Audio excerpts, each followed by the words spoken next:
Hello दोस्तों, कैसे हो आप लोगों का अंकुश नटखट 143 की यूट्यूब चैनल पर हार्दिक हार्दिक हार्दिक स्वागत है। दोस्तों, आज का ब्लॉग कुछ स्पेशल है, यानी ब्रह्मा कुमारी के विषय में आपको आज मैं बताऊंगा। और आज महाशिवरात्रि का विशेष तैयारी है यहाँ पर, तो आइए चलिए चलते हैं।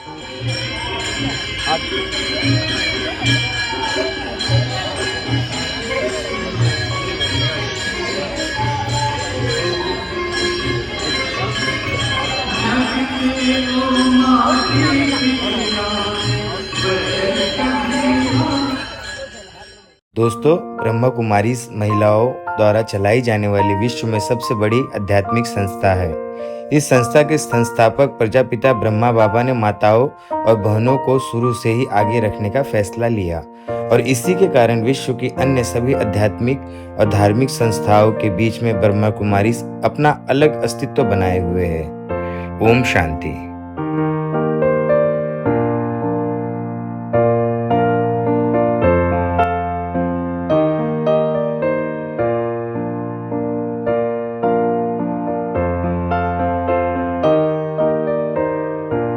प्रजापिता ब्रह्म कुमारी ईश्वरीय विश्वविद्यालय एक आध्यात्मिक संस्था है। इसकी विश्व के 137 देशों में 8,500 से अधिक शाखाएं हैं।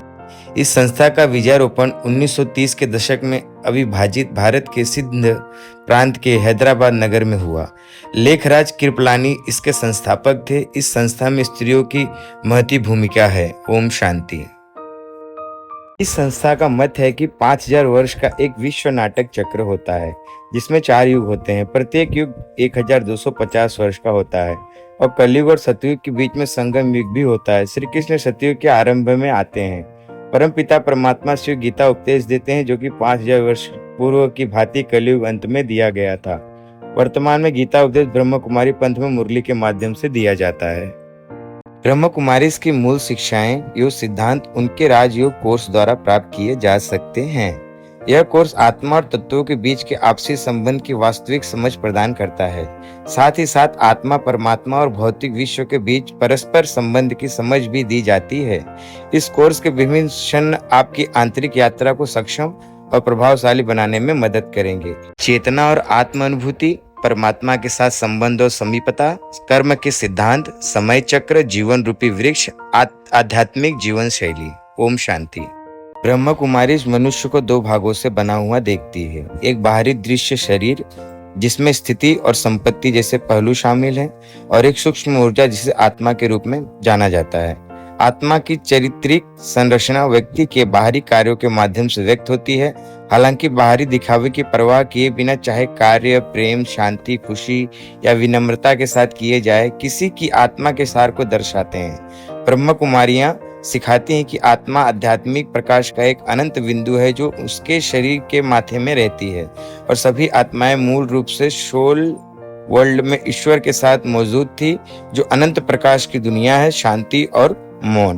ब्रह्म कुमारियां सिखाती हैं आत्माएं जीवन का अनुभव करने और अपने व्यक्तित्व को अभिव्यक्ति देने के लिए जन्म लेने के लिए शरीर में प्रवेश करती हैं। अन्य पूर्वी परंपराओं के विपरीत ब्रह्म कुमारियां यह नहीं मानती हैं कि मानव आत्मा अन्य प्रजातियों में स्थानांतरित हो सकती है। ओम शांति। ब्रह्म कुमारी का मानना है कि आत्मा द्वारा किया गया प्रत्येक कार्य उसी के अनुसार प्रतिफल देगा, और आत्मा के अगले शरीर की नियति इस बात पर निर्भर करती है कि वह इस जीवन में कैसे कार्य और व्यवहार करती है। ध्यान के माध्यम से सोच के पैटर्न और अतंत कार्यों को बदलकर ब्रह्म कुमारियों का मानना है कि लोग अपने कर्म खाते को शुद्ध कर सकते हैं और वर्तमान और अगले जन्म में बेहतर जीवन जी सकते हैं। ओम शांति। ब्रह्म कुमारी के विद्यार्थी मुरली पढ़ते हैं। हिंदी शब्द मुरली का शाब्दिक अनुवाद बांसुरी है। यह एक मौखिक अध्ययन है जिसे दुनिया के अधिकांश विक्रय केंद्रों में हर सुबह कक्षा में पढ़ा जाता है। मुरली मीडियमशिप और स्पिरिट पोजीशन से ली गई है। मुरली 2 प्रकार की होती है। साकार मुरली उन मूल भाषणों का उल्लेख करती है जिनके बारे में बीके का मानना है कि परमात्मा ब्रह्मा बाबा के माध्यम से बोल रहे हैं। दूसरा, अव्यक्त मुरलियां बाप दादा द्वारा बोली जाती हैं। बीके का मानना है कि बाप दादा भगवान हैं और उनके मृत संस्थापक की आत्मा है। ऐसा माना जाता है कि बाप दादा भगवान एक वरिष्ठ बीके माध्यम दादी गुलजार के माध्यम से बीके से बात करते हैं। ओम शांति।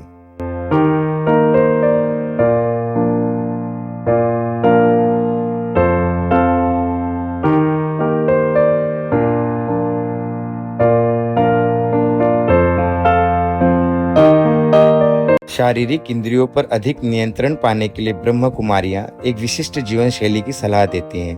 हालांकि कई लोग अनौपचारिक तरीके से भाग लेते हैं और निम्नलिखित सूची में जो भी विश्वास और जीवन शैली अनुशासन चाहते हैं उसे अपनाने का चुनाव करते हैं। पूर्ण ब्रह्मचर्य, चाहे विवाह हो या विवाह से बाहर।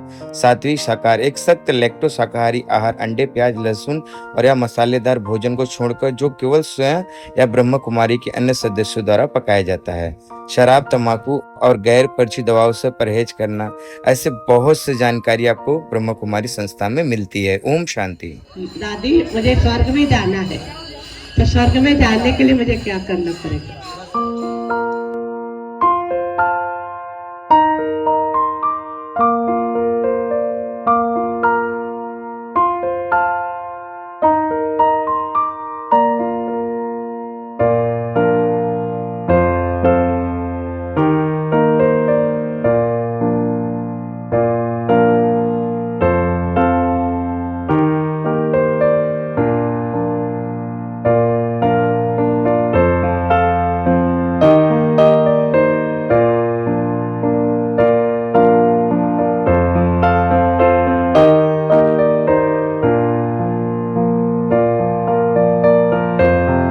दोस्तों, हमारा आज का ये ब्लॉग ब्रह्म कुमारी संस्था क्या है, इसके अंदर जाने पे क्या क्या चीज़ें हमें सीखने मिलती हैं, वो सारी चीज़ें मैंने आपको इस वीडियो में बताया है।